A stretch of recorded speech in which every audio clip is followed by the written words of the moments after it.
Hey there, and welcome back to the worst Warmachine channel on the internet. I'm Malorian, and this is Malorian Weekly. And today, what we're going to be talking... Always when I record. Oh, it's okay. Will, hey, Hungerford, how's it going? I was just recording something. Oh, yeah, it's going fine. You are now leading Privateer Press? Weren't there some people above you? Did they leave now too? Killed by bees, you say? To shreds, you say? Well, awful to hear that happened to them, but I mean, good for you now that you're in charge of Privateer Press. How can I help you other than, like, helping you celebrate or something? Oh, you want me to be the lead developer for Warmachine? Yeah, I suppose I could take that on. Yeah, I definitely have some ideas. Sure, yeah, I guess there's bees here too. I'm starting to think you're kind of threatening me, but no worries. Yeah, don't worry, Will. Thank you for this. I have lots of ideas, and I'm sure you're going to love them. So let me just try and get my ideas together, and then we can always talk about it after. All right, great. Yeah, we'll catch you later. Bye. Wow, okay. That kind of changes this. Let's quickly get ready. I mean, now that I'm a lead developer, I gotta kind of look a little bit more fancy. I can't just be here like in my pajamas. So let's get a little bit more dressed up here. Gotta, I'm actually representing a big business now, so we gotta go and look the part. All right, well, welcome back to the official not worst Warmachine channel on the internet. This is me, Malorian, the new lead developer for Warmachine. And let me say that things are going to change. There's been a lot of good times here in the past, but I mean, now underneath my leadership, we are going to be going upwards and onwards, and we have some great things in plan for you. Now, I think the very first thing that I want to try and get across here is that I'm a numbers guy. I'm a nerd. I'm a geek. I love playing with these numbers. And in order to get to you, what I need to be having these numbers. So what we're going to be doing right off the bat is we're going to be revamping War Room. War Room has been a fantastic thing for you to be able to go out there and make your list and all these things. But the real thing that we've been lacking here at Privateer Press is any way to interpret that data after the fact. So, I mean, if you go and you go do tournaments and things like that, other than kind of seeing some end results, we don't have the rich details you might see from like what everybody took at WTC and things like that. So what we're going to do is we're actually going to be expanding the capabilities of War Room so that it now actually allows you to set up your events within Warmachine. So a lot like we've seen other things out there like Best Coast pairings or something like that, or maybe in Conflict Chamber where you could be making your lists and supporting them to events. That's all wonderful, and we love the community that they've been able to kind of take the lead on this. But now it's time for us here at Privateer Press to be doing our part. So what you're going to be able to do from War Room once this drops is that you can go there and you can, first of all, go to a spot where you're looking for events, and it'll show you on there from your area, if you enter your location, what gaming nights are going to be available around you. Along with that, you can also see who the press ganger is. That's right. We're going to bring back that whole program. It was a fantastic program. We're going to have press gangers. And I mean, if you're in an area and you want to know who can teach me Warmachine in your area, there's going to be a press ganger for that. It's going to be fantastic. So looking on there, you can see what things in your areas. You can always then go through there to sign up and go to those events, to those local gaming events, but also the larger things, right? They'll be showing when the next tournament is. You can sign up there. You can make your list in War Room. You can submit it on War Room. And I got to say, like there's always that thought of like the government's watching in the background. We will be watching, but it's going to be to your benefit.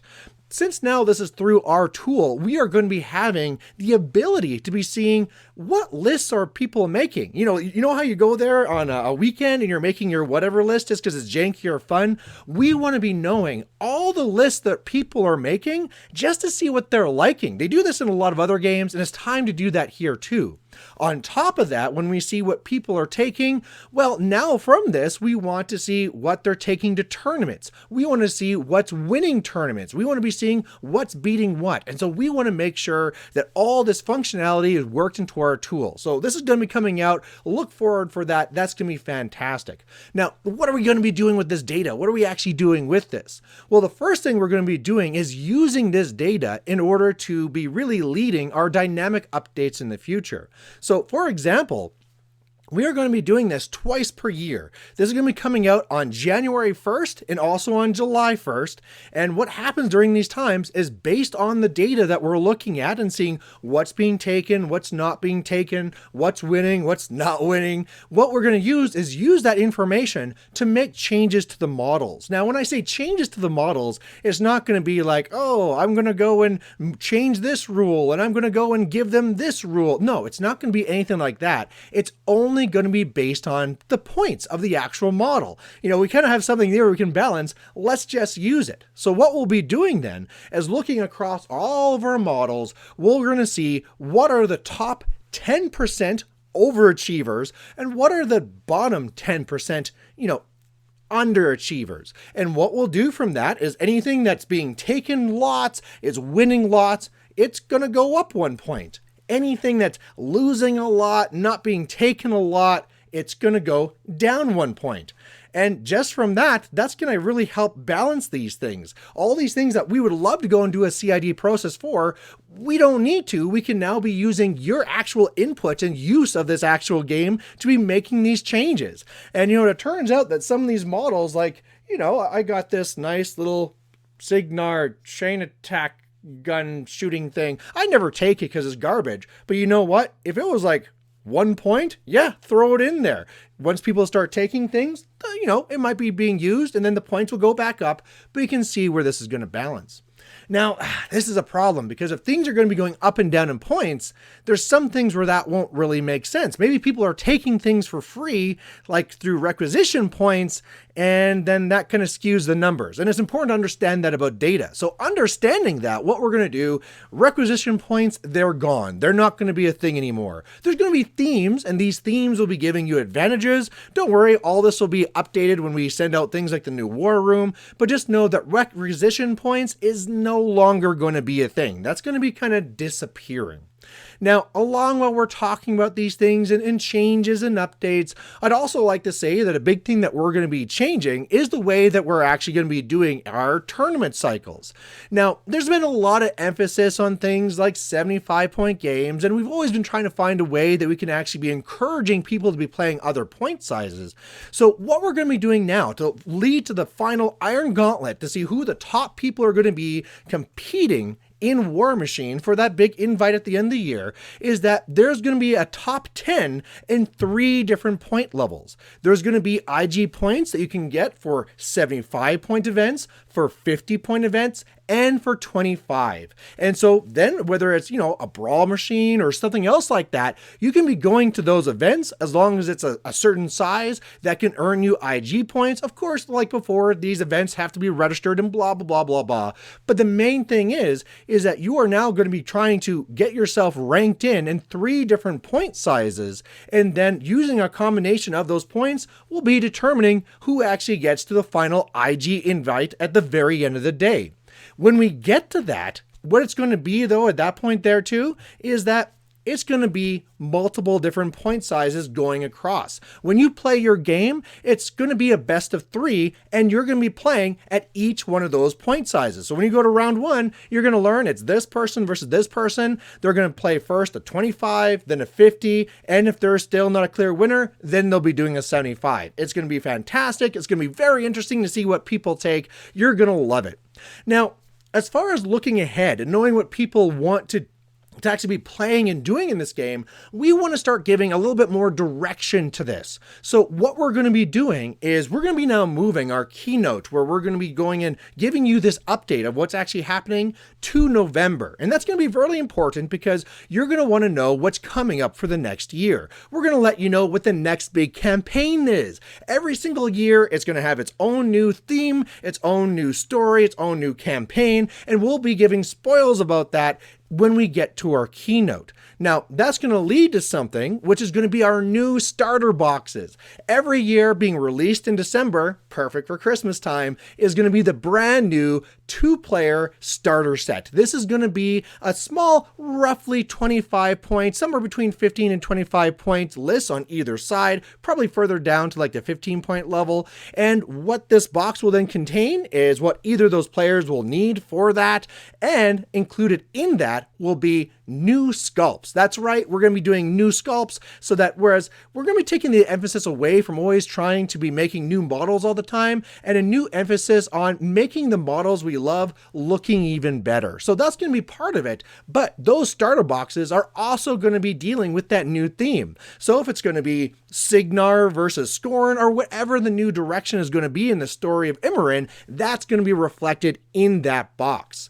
Now, there's still going to have to be new models and new CIDs, and that's going to be linking up there. So basically, the theme's going to be gone and announced on November. In December, you're going to see that brand new 2-player starter box that's going to be out there and available. And then along with that, we're going to be starting then in January, our new CID process. Now, we already talked about how the dynamic update is going to be dealing with things like whatever the top performers are or the underperformers, and the points are going to be adjusting every 6 months until we find a nice balance somewhere. But there's going to be new models, and we need to test these. So what we're going to be doing is that's going to be starting a process there in January. The CID rules will be available in War Room, so you can be taking them. If there's events that allow CID, you can be taking them there. Again, this is all going to be worked into War Room. It's going to be fantastic, but we want to make sure you have time to actually play with these things. So it's going to be spoiled there in January. You get to see it, you get to play with it, and that's going to go in this type of cycle. The very first cycle, it's going to be in there for just 1 month. It's going to be there for 1 month. We want to see all that feedback, see what's happening from it. And then what's going to happen is that we're going to make an adjustment. In February, based on that, we'll put out the updated CID rules for whether there's a new warlock, a new unit, whatever it is. Those things will get their updated rules. And then they're going to be staying in there for the remainder of that period until the end of June, and we get to the July dynamic update. Again, that's when it's happening. 2 times a year, the points adjust January 1st, July 1st.